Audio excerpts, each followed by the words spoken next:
Hello students, कैसे हो?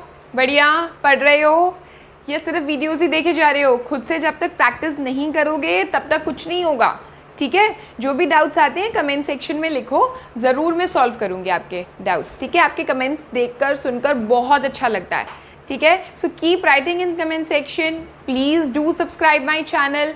आपकी जो आप वीडियोज़ देख रहे हो पॉजिटिव रिस्पॉन्स मिल रहा है, बहुत अच्छा रिस्पॉन्स मिल रहा है, बहुत मज़ा आ रहा है, ठीक है? चलो, अभी हमने 0 डिग्री 30 45 60 90 के हिसाब से 6 की 6 ट्रिग्नोमेट्रिक रेशोज़ के डेरिवेशंस करे हैं अपनी लास्ट 3 वीडियोज़ में।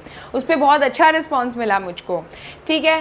तो होपफुली आपको समझ आया होगा। कुछ भी डाउट है, किसी भी स्टेप में डाउट होता है जो मैं समझाती हूँ, तो आप मुझको आप अपना डाउट कमेंट सेक्शन में लिखिए, मैं आपका डाउट ज़रूर सॉल्व करूँगी। इनफैक्ट मैं नेक्स्ट वीडियो में वो आपका डाउट दोबारा से समझाने की कोशिश करूँगी, ठीक है? तो चलिए अब हम चलते हैं। मैंने आपको बताया था कि हम एक टेबुलर फॉर्म में सारी वैल्यूज़ इकट्ठी लिख लेंगे जो हमने डिराइव करी थी, and we have to learn that table. कैसे लर्न करना है वो समझाती हूँ। डोंट बी अफ्रेड कि हम टेबल कैसे लर्न करेंगे, इतना बड़ा टेबल है, क्या होगा, कैसे होगा, कुछ भी नहीं है। देखो, सबसे पहले है ये हमने एंगल्स लिख रखे हैं कि यही पर्टिकुलर 5 एंगल्स है जिस पे हमको लर्न करना है, ठीक है? यही हमने डिराइव करे थे। अब अगर मैं 0 डिग्री को देखूं तो 0 डिग्री में साइन 0, ऐसे पढ़ो इस टेबल को, ऐसे रीड आउट करो, साइन ए, मतलब ये ए के वैल्यूज़ है मेरी, ठीक है? तो साइन 0 डिग्री क्या है? 0। साइन 0 क्या होता है? 0, ठीक है? साइन 30 डिग्री क्या होता है? 1/2। साइन 45 क्या होता है? 1/√2। हमें ऐसे लर्न करना है। साइन 45 क्या होता है? 1/√2। साइन 60 क्या होता है? √3/2 एंड साइन 90 इज़ 1, ठीक है? अब देखो, ध्यान से देखो एक बार। अब तो जैसे जैसे मेरा एंगल इंक्रीज़ हो रहा है वैसे वैसे मेरी साइन की वैल्यूज़ भी इंक्रीज़ हो रही हैं। कैसे पता चल रहा है मुझे इंक्रीज़ हो रही है? देख लो, खुद से देख लो। यहाँ पर 0 था, ठीक है, और यहाँ पर 1 हो गया। ये 1/2 को अगर हम कैलकुलेट करें, 1/2 तो वो होता है 0.5, और ये होता है, ये 1/2 से बड़ा होता है 1/√2, फिर ये और बड़ा होता है और ये और बड़ा हो गया 1।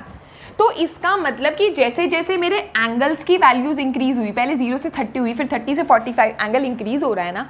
जब एंगल इंक्रीज़ हो रहा है तो इस और साइन की वैल्यू भी उसके साथ साथ इंक्रीज़ हो रही है। तो ये हमारे ट्रू फॉल्स में आ सकता है कि as the angle increases value of sine increases. Yes, it is true. As the angle increases, value of sine decreases. No, it is false. Okay? लेकिन अगर मैं cos को ऑब्जर्व करूँ तो देखो, सबसे पहले तो cos की वैल्यू लर्न कैसे करनी है। देखो, साइन 0 था और cos 90 0 है। साइन 30 1/2 था तो cos 60 1/2 है। उल्टा हो रहा है सब कुछ, मतलब ये थी 0 1/2 1/√2 √3/2 1, और ये क्या है? उल्टा चल रहा है। देखो, 1 √3/2 1/√2 1/2 और 0। देखो बच्चों, वैसे तो हमारे टिप्स पे होनी चाहिए ये वैल्यूज़। 1% इन एनी केस अगर आप एग्ज़ाम में भूल जाते हो तो ये प्रोसीजर है कि जो साइन की वैल्यूज़ चल रही हैं उन्हीं को ही उल्टा वापस से ऐसे लिख दो। पहले 1 लिख दो, फिर √3/2, फिर 1/√2, फिर 1/2 और फिर 0, ठीक है? लेकिन ऐसे नहीं करना चाहिए, हमें वैल्यूज़ को लर्न करना है। ओके, चलो। अच्छा, अब मैं आपको बता रही थी कि जैसे जैसे एंगल इंक्रीज़ होता है वैसे वैसे साइन की वैल्यूज़ भी इंक्रीज़ होती हैं, लेकिन जैसे जैसे एंगल इंक्रीज़ हो रहा है वैसे वैसे कॉस की वैल्यूज़ डिक्रीज़ हो रही हैं, कम हो रही है। देखो, 1 था और अब 0 हो गया लास्ट में आके। तो as the angle increases value of cos decreases. ये एक चीज़ है जो MCQs या मतलब कैसे भी ट्रू फॉल्स में आ सकती है आपकी, ठीक है? अच्छा, अगर हम टैन पे चलें, टैन की वैल्यूज़ भी लर्न होनी चाहिए, लेकिन एक और तरीका होता है कि जो टैन होता है ना वो होता है साइन अपॉन कॉस। देखो, tan A is equal to sine upon cos. इसका क्या मतलब है? इसका ये मतलब है, अगर तुम साइन 0 डिग्री देखो वो क्या है? 0। अगर तुम कॉस 0 देखो वो क्या है? 1। तो अगर हम टैन 0 निकालना चाहते हैं तो हम साइन 0 अपॉन कॉस 0 भी कर सकते हैं, यानी 0/1 विच इज़ 1। जैसे कि अगर मुझे tan 0 निकालना है तो मैं लिख दूंगी sin 0 upon cos 0 which is 0 upon 1 that is 0। ठीक है, अब अगर मुझे tan 30 निकालना है तो मैं sin 30 अपॉन cos 30 कर सकती हूँ। तो अगर मैं 1/2 डिवाइडेड बाई √3/2 करूँगी तो मेरा 1/√3 आएगा या नहीं? देखो, अगर मुझे tan 30 निकालना है तो वो sin 30 अपॉन cos 30 होगा, यानी 1/2 अपॉन √3/2 यानी 1/2 इंटू 2/√3 यानी क्या आ गया? 1/√3 आ गया, 1/√3। ठीक है, तो tan की वैल्यूज़ वैसे तो लर्न करनी है, ऐसे लर्न होनी चाहिए हमें। tan 0 0, tan 30 1/√3, tan 45 1, tan 60 √3, तो इस तरह से हमें लर्न होनी चाहिए। लेकिन इन एनी केस अगर आप भूलते हो तो ये भी एक मेथड है कि साइन और कॉस की वैल्यूज़ तो देखो लर्न करोगे ही, तो tan की अगर भूल जाते हो तो हम साइन उस पर्टिकुलर एंगल पर साइन और कॉस को डिवाइड कर देंगे तो हमारी tan की वैल्यू आ जाएगी। जैसे कि अगर मुझे tan 45 निकालना है तो मैं sin 45 अपॉन cos 45 करके देख लूँगी तो मेरा 1 आ रहा है। देखो, sin 45 1/√2 होता है और cos 45 भी 1/√2 है, तो tan 45 1/√2 अपॉन 1/√2 हो गया, वो कट के हमारा 1 आ गया, तो tan 45 1 हो गया। ठीक है, अब जैसे अगर tan 90 देखते हैं, tan 90 क्या होगा? sin 90 अपॉन cos 90, है ना? तो sin 90 क्या है? 1 है, cos 90 क्या है? 0 है। तो अगर मैं 1/0 करती हूँ तो वो नॉट डिफाइंड आएगा ना? क्यों आएगा? क्योंकि anything upon 0, anything divided by 0 is not defined. ठीक है, ठीक है, समझ आ रहा है ना बच्चों? ठीक है, चलो अब देखते हैं cosec, sec और cot। कॉसिक, सेक और कॉट को भी हम ऐसे ही कर सकते हैं जैसे साइन का रेसिप्रोकल इज कॉसेक। ठीक है, तो साइन का रेसिप्रोकल, किसी का भी रेसिप्रोकल करना हो तो उसको उल्टा कर देते हैं। जैसे अगर 1/2 को रेसिप्रोकल करना है मुझे तो मैं 2/1 कर दूंगी। तो अगर साइन 30 मेरा 1/2 है तो कॉसेक 30 क्या होएगा? 2 होएगा। अगर ये मेरा 1/√2 है तो इसी वैल्यू पे मेरा कॉसेक की वैल्यू क्या होगी? √2 होगी। वो तो बात ठीक है, लेकिन यहाँ पर 0 है। 0 का रेसिप्रोकल कैसे करते हैं? 1/0, है ना? जैसे 2 का रेसिप्रोकल कैसे करते हैं? 1/2, उसको 1 के नीचे रख देते हैं। तो 0 का रेसिप्रोकल कैसे करेंगे?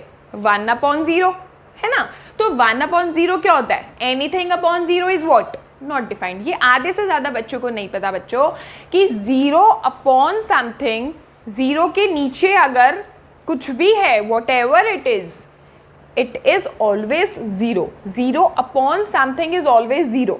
0 के नीचे 4 है, 0 के नीचे 6 है, कुछ भी है, तो आंसर मेरा 0 आएगा। लेकिन anything upon 0, anything divided by 0 is always not defined.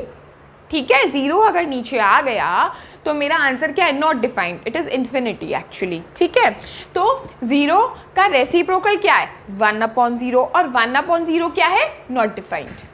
ठीक है, अब आते हैं, जैसे यहाँ पर 1 है तो साइन 90 मेरा 1 है, तो कॉसेक 90 क्या होएगा? वो भी 1 होगा, क्योंकि 1 का रेसिप्रोकल क्या होता है? 1/1, तो 1 आ गया। ठीक है, अब हम आते हैं सेक पर। सेक क्या है? देखो, सेक होगा कॉस के हिसाब से, मैंने आपको अपनी लास्ट वीडियोस में बताया था, सेक और कॉस जो होते हैं वो रेसिप्रोकल होते हैं। ठीक है, तो कॉस 0 जो है वो 1 है, तो सेक 0 क्या होगा? 1/1 यानी 1। कॉस 30 √3/2 है, तो इसका रेसिप्रोकल होके 2/√3 हो जाएगा। ये 1/√2 है तो ये √2 हो जाएगा। ये 1/2 है तो ये 2 हो जाएगा, और ये है मेरा 0, तो 1/0 कर देंगे, which is not defined. Okay, इसी तरह से जो कॉट होगा वो सारी tan की वैल्यूज़ को तुम रेसिप्रोकल कर दोगे तो तुम्हारा कॉट आ जाएगा। अब लेकिन अगर मैं tan 90 देखूँ तो वो नॉट डिफाइंड है, पहले से ही नॉट डिफाइंड है। नॉट डिफाइंड का मतलब क्या है? Anything upon 0। ठीक है, तो 0 अपॉन एनीथिंग कर दो, क्या आ जाएगा? 0। इसका क्या मतलब है एक्चुअली? कि कुछ भी है यहाँ पर और अपॉन में 0 है। नॉट डिफाइंड का मतलब है ना यही। तो इसको रेसिप्रोकल कैसे करेंगे? 0 अपॉन समथिंग, और 0 अपॉन समथिंग इज व्हाट? 0। आ रहा है समझ? तो अब एक बहुत इंपॉर्टेंट चीज़ हमने ये सीखी यहाँ पर कि जैसे जैसे एंगल इंक्रीज हुआ वैसे वैसे साइन की वैल्यूज इंक्रीज हुई फ्रॉम 0 to 1। ठीक है। जैसे जैसे एंगल इंक्रीज हुआ वैसे वैसे कॉस की वैल्यू हुई डिक्रीज, कम हुई फ्रॉम 1 to 0। दो चीज़ें तो ये हो गई। थर्ड चीज़, साइन और कॉस की वैल्यू हमेशा 0 और 1 के बीच में है। देखो 0 सबसे छोटी वैल्यू, 1 सबसे बड़ी वैल्यू। कॉस में सबसे बड़ी वैल्यू 1, सबसे छोटी वैल्यू 0। तो साइन और कॉस की वैल्यू वेरीज फ्रॉम 0 to 1। ठीक है। नेक्स्ट इंपॉर्टेंट चीज़, अगर आ जाए फॉर एग्जाम्पल कि क्या कॉस की वैल्यू 4 हो सकती है या 2 हो सकती है, cos A is equal to 2 for some value A. ठीक है, तो क्या लिखोगे? नो, फॉल्स, क्योंकि कॉस की वैल्यू तो 0 और 1 के बीच में होती है ऑलवेज। और मैं बोल रही हूँ कि cos A is equal to 2, so it is not possible, so it is false. लेकिन अगर आ जाए sec A is equal to 2 for some value for some angle A, तो येस इट इज़ पॉसिबल, क्योंकि जो सेक, कॉसेक और cot हैं उनकी वैल्यू 0 और 1 के बीच में नहीं लाई कर रही, मतलब उनके अलावा भी है। जैसे कि कॉसेक की वैल्यू 2 भी है, 1 से बड़ी भी है। सेक की वैल्यू भी देखो 2 है, 1 से बड़ी है। और इसी तरह से अगर मैं कॉट की वैल्यू देखूं तो वो भी कुछ भी हो सकती है। तो इसलिए सिर्फ और सिर्फ साइन और कॉस की वैल्यू 0 और 1 के बीच में है। ठीक है। टैन की वैल्यू भी √3 है। √3 की वैल्यू क्या होती है एक्चुअली? 1.732 होती है, 1 से बड़ी आ गई टैन में भी, है ना। तो हमेशा हमने अब क्या क्या टिप्स लिए हमने यहाँ से? सबसे पहला, जैसे जैसे एंगल इंक्रीज हो रहा है साइन की वैल्यू इंक्रीज हो रही है, बढ़ रही है। जैसे जैसे एंगल बढ़ रहा है कॉस की वैल्यू कम हो रही है।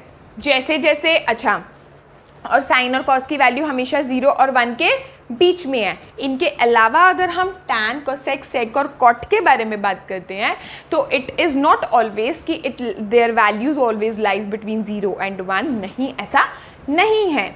ओके, नेक्स्ट इंपॉर्टेंट चीज़ जो कि शॉर्ट क्वेश्चन में बन सकती है वो ये है कि कौन से एंगल पर साइन और कॉस आर ऑलवेज इक्वल। देखो 45 डिग्री पर, at an angle of 45 degree sine और कॉस की जो वैल्यूज़ है वो हमेशा इक्वल होती है। और वो कौन सा एंगल है? 45 डिग्री। और वो वैल्यू क्या है?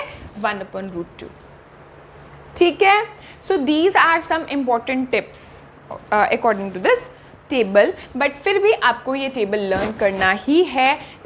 अगर तुमसे ये पूरा लर्न नहीं होता, कॉसेक, सेक और कॉट रहने दो, साइन, कॉस और टैन की वैल्यूज तो बेटा लर्न करनी ही पड़ेंगी, वरना क्वेश्चंस में क्या टेबल बनाते रहोगे एक एक क्वेश्चन में, तो बेकार की बात है ना। तो साइन, कॉस और टैन की वैल्यूज तो आपको लर्न करनी ही होंगी। ठीक है। सो अब हम नेक्स्ट एग्जाम्पल स्टार्ट करेंगे अपनी बुक का, और वो हम अपनी नेक्स्ट वीडियो में करेंगे। ठीक है। So till then you have to learn this table. Okay, keep watching my channel. Bye bye, see you.